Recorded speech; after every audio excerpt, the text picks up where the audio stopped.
Welcome, mindful parents. In this video, I'll be talking about sibling conflict. This topic is very big, so I will just be discussing the tip of the iceberg. And hopefully in other videos, I'll be going more in depth. So when our children start fighting, we start to turn into this mama bear attack mode kind of person. We want to go in and stop the fighting. And sometimes we tell ourselves, oh my goodness, can't they just stop and get along? Can you go through 1 week of no fighting? But what's really important is for us to go in calmly. And I know that's really hard.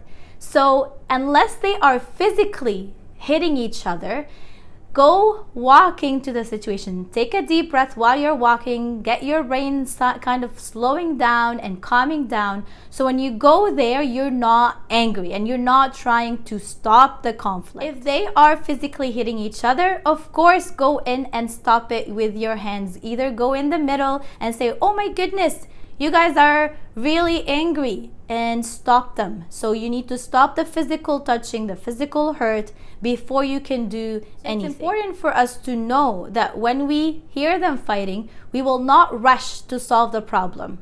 We are not rushing to judge. We're not rushing to blame.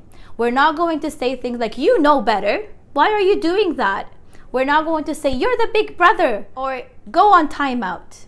Those are not things that will resolve the problem, and those are not skills that we're trying to teach our children. And it's very important that we do not team up with one of the children. So don't go into the situation as a judge. You do not need to solve the problem. They need to solve the problem. So the first step to do is to listen to both sides. And do not interrupt, do not blame, do not explain anything. You are simply just listening to one child and then turning to the other child and saying, what is your story? The second step is to ask, what can we do to solve the problem?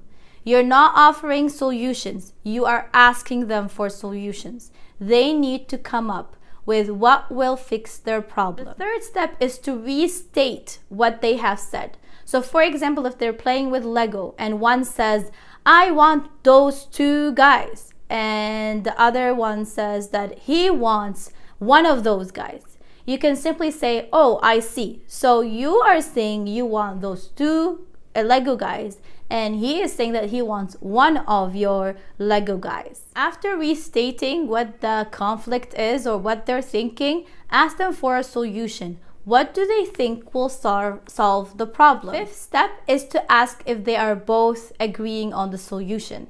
And if they do not agree on the solution, then they need to come up with a different solution.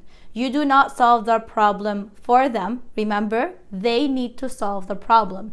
So they will negotiate until they come to an agreement on a solution. Step number 6 is to remind them that you are there for them if they needed you next time they go through a conflict, that they can ask you for that extra support for you to be present when solving a problem, that they don't need to be hitting each other. At the beginning, it will take time, but with more practice and when you model it every single time, they will be better at finding solutions.